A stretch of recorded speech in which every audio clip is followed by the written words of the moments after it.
Halo, selamat malam. Kembali lagi bersama saya Bi di Radio Galau. Oke teman-teman, di video pertama saya ini saya akan membahas satu buah fenomena yang banyak diagungkan di masyarakat kita. Salah satunya adalah horor. Ada dua tipe orang yang menyikapi tentang masalah horor ini bagi sekelompok orang. Yang pertama itu banyak banget yang mengatakan kalau mistik atau horor itu adalah hal yang hoak. Karena beberapa keadaan ilmiah itu seperti kesurupan itu adalah salah satu gangguan emosi yang terjadi pada manusia, sehingga membuat dia tidak bisa mengatur badannya sendiri. Sedangkan bagian orang yang setuju itu horor itu adalah salah satu orang yang terkena gangguan gaib masuk ke badan dia, sehingga dia tidak bisa mengontrol badannya sendiri. Itulah mengapa banyak orang yang pro dan kontra dengan horor.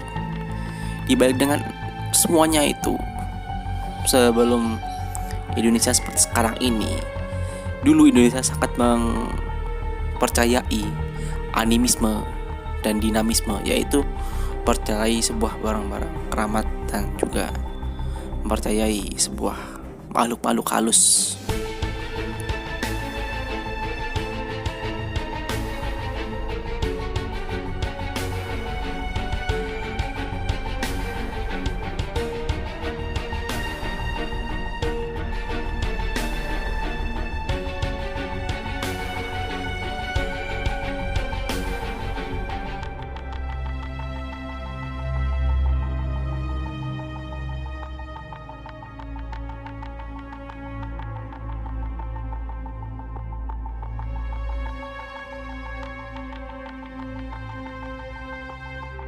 Di Indonesia banyak sekali tempat-tempat horor yang tersebar di seluruh penjuru negeri ini.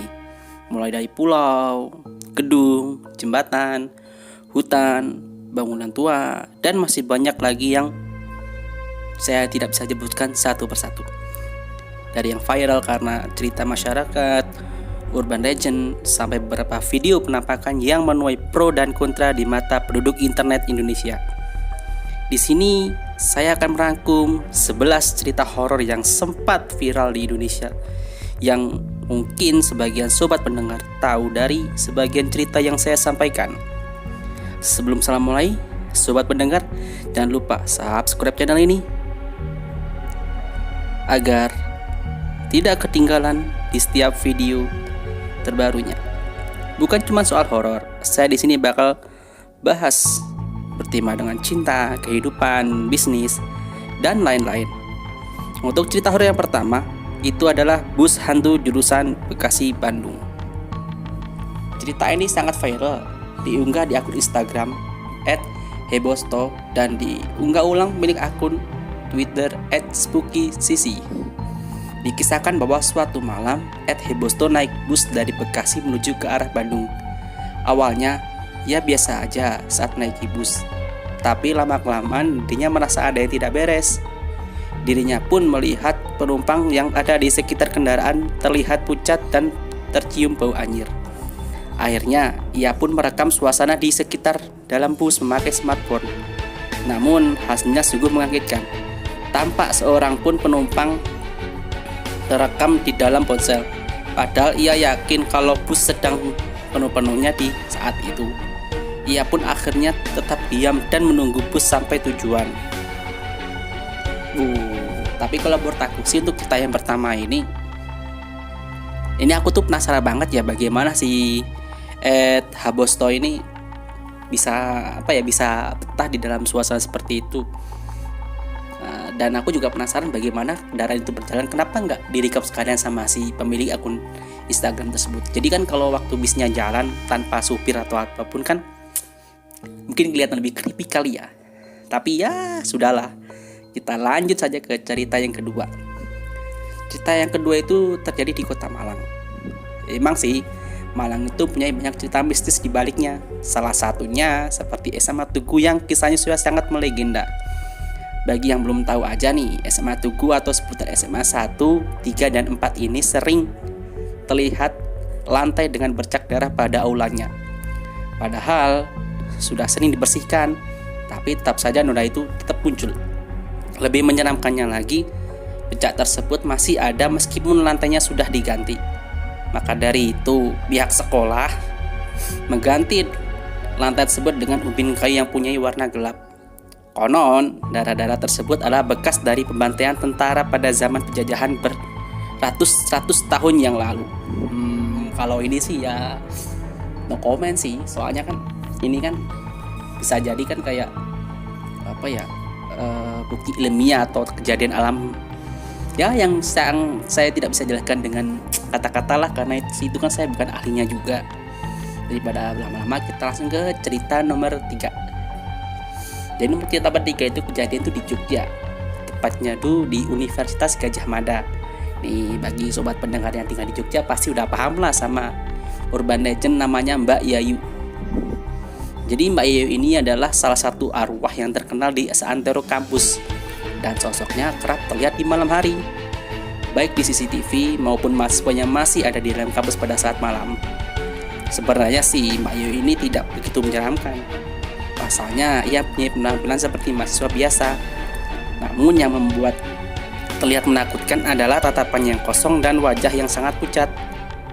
Menurut beberapa cerita, Mbak Yayu dulunya adalah mahasiswi UGM yang terpaksa bunuh diri karena judul skripsi ditolak oleh kampus. Ya cukup seram sih yang namanya hantu ya. Ya walaupun wujud seperti manusia, tapi itu kan namanya hantu. Ya pasti tetap menakutkan juga walaupun kita ketemu ya, buat teman-teman pendengar ya. Oke lah, kita lanjut ke cerita selanjutnya. Jadi cerita ini itu terjadi di Jakarta, tepatnya di Lubang Buaya, merupakan salah satu wisata sejarah di Jakarta. Tempat ini dulunya sebuah tragedi kelam yang dimana lokasi menjadi tempat pembuangan mayat dan korban G30S PKI. Oleh karenanya, sampai saat ini tempat tersebut masih memberikan nuansa menyeramkan bagi siapa saja yang melihatnya. Ditambah, menurut beberapa cerita yang beredar, bahwa di saat malam hari kerap terlihat penampakan tentara dengan wajah berlumuran darah. Ya cukup creepy sih. Apalagi kan daerah itu kan daerah bersejarah yang udah tahu cerita dan sumber faktanya juga kan. Oke, kita lanjut ke cerita selanjutnya. Cerita selanjutnya nih berada di Yogyakarta nih. Ini mungkin sobat-sobat pendengar yang udah tahu ceritanya dan lihat video di YouTube Bang Raditya Dika. Itu ada tuh salah satu paranormal experience berjudul Rumah Eyang. Rumah tersebut adalah rumah tersebut adalah milik dari nenek teman Bang Radit bernama Mister. Di rumah tersebut ada banyak sekali pariwisata yang sangat tidak masuk, peristiwa yang tidak masuk akal, seperti lemari yang tiba-tiba bergerak sendiri, kemudian penampakan setengah badan yang berjalan di belakang rumah, lalu ada juga alat pel yang tiba-tiba berubah jadi kuntilanak, dan masih banyak lagi. Oh, kalau alat pel berubah jadi kuntilanak sih kayaknya sih sangat creepy ya. Tiba-tiba kita bengong lihat lihat pel gitu berubah jadi kuntilanak, apa sama berubah jadi pocong, wah itu mah bakal pindah sih kalau terjadi pada saya sendiri sih. Inilah, kita lanjut ke cerita selanjutnya. Jadi cerita selanjutnya itu sangat beredar di masyarakat, banyak sekali kan di jagat Twitter Indonesia yang diupload oleh Simpleman M81378523. Kisahnya itu seorang mahasiswa yang melakukan KKN di sebuah desa di Jawa Timur. Namun KKN yang mereka lakukan ternyata banyak sekali gangguannya, mulai kemunculan makhluk gaib sampai salah satu mahasiswa mengalami kesurupan. Bahkan yang paling parah adalah 2 dari mahasiswa yang sedang KKN mengalami hal di luar nalar akibat aturan yang sudah ditetapkan desa. Pada akhirnya pun mereka meninggal dunia dalam waktu yang berbeda. Cerita tersebut dibukukan dan telah diproduksi menjadi sebuah film horor. Ya mungkin kalian sobat pendengar juga tahu lah cerita-cerita inilah yang sangat dialubas di beberapa tahun terakhir kan ya kan. Oke, kita lanjut ke cerita selanjutnya. Nah ini kita terjadi juga di Jawa Timur nih, tepatnya di Banyuwangi, yaitu di Alas Purwo di Banyuwangi. Menjadi sorotan sejak dulu kawasan ini memang terkenal adanya kerajaan makhluk gaib yang sangat besar, sehingga banyak orang yang agak takut untuk melewatinya. banyak cerita mistis yang terdapat dari hutan Satsu ini. Salah satunya adalah orang-orang yang tidak bisa keluar dari hutan tersebut apabila udah masuk ke area terlarang. Ini karena yang melewatinya disebabkan oleh penunggu makhluk alas purwo. Wah, ini seperti hutan saat itu ya. Jadi ya teman-teman ya. Jadi kalau ada saat kita masuk area terlarang, kita nggak bisa keluar gitu, kayak disesatkan, kayak kita nggak bisa keluar di area tersebut gitu. Ngeri juga sih kalau masuk ke sini sih.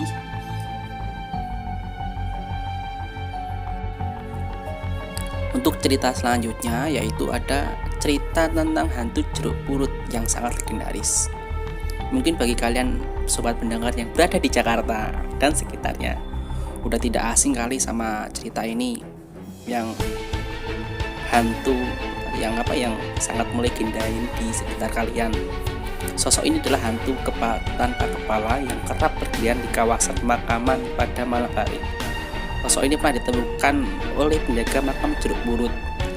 Menurut penglihatannya, sosok tersebut terlihat seperti pastor yang berjalan mencari makamnya. Peristiwa tersebut terjadi pada tahun 1986. Nah, kisah ini sangat terkenal. Hantu jeruk purut pun dijadikan sebuah film pada tahun 2017. Oke, kita lanjut cerita selanjutnya. Nah, kejadian selanjutnya itu ada di Sumatera, tepatnya di Bandar Lampung, di Teluk Betung Utara. Rumah ini sebenarnya tidak terlalu besar, namun begitu kalian melihatnya, aura mistis pun langsung terasa besar. Konon masyarakat mempercayai bahwa ada banyak sekali jin yang bertempat tinggal di dalamnya. Kalau kalian nggak tahu, nama rumah ini yaitu rumah kapal namanya. Salah satu yang kerap terlihat adalah sosok tinggi besar yang mirip dengan kelelawar. Mungkin ada juga siluman naga ya, dan yang juga dipercaya bertempat tinggal di sana. Keseraman di rumah ini semakin kental lantaran banyak kecelakaan yang terjadi di depan rumah tersebut. Ya, kalau terjadi kecelakaan sih ada juga faktor pengendara manusia juga ya. Kalau faktor mistis juga ada, tapi yang membenarkan faktor manusia sendiri. Tapi untuk penampakan yang terjadi itu ya cukup creepy juga sih. Kita lihat naga, terus kita lihat kelawar raksasa gitu. Siapa tahu itu Batman yang lagi nyamar gitu. Indonesia mampir ngopi gitu. Jadi kita juga tahu sih, terlebih dengan cerita yang sangat legendaris ini yang kita wajib menghargai dan juga wajib menghormati. Itu kita selanjutnya yaitu kasus yang sempat viral nih di Kaskus nih. Ini judulnya itu Keluarga Tak Kasat Mata. Cerita ini dikisahkan adalah tokoh bernama Genta. Ternyata ini bukannya cerita fiksi saja, melainkan pengalaman pribadi saat berkantor di sebuah rumah di kawasan Jogja. Waduh, Jogja lagi. Ini udah yang ketiga kalinya ya cerita ini yang saya sebutkan ini ya. Genta menceritakan banyak peristiwa di luar nalar yang telah ia alami. Dirinya juga bertemu sosok yang tak menyenangkan yang kerap mengganggunya dan teman-temannya, seperti kuntilanak, nenek berkerudung, anak yang berjalan mundur, sampai sundel bolong yang bernama Siti. Anak berjalan mundur, jadi keinget sama itu Walkman-nya Michael Jackson. Widih.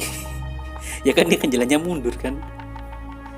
Tapi kalau kita ketemu seperti itu, ada anak kecil jalannya mundur, ya creepy juga sih. Malam-malam kita satu ruang terus kita lihat sosok anak kecil gitu, dia liatin kita, habis itu jalannya mundur gitu, habis itu nebus tembok. Waduh, tuh kalap dah kalau ketemu seperti itu. Oke lah, kita lanjut ke cerita selanjutnya. Nah, cerita selanjutnya ini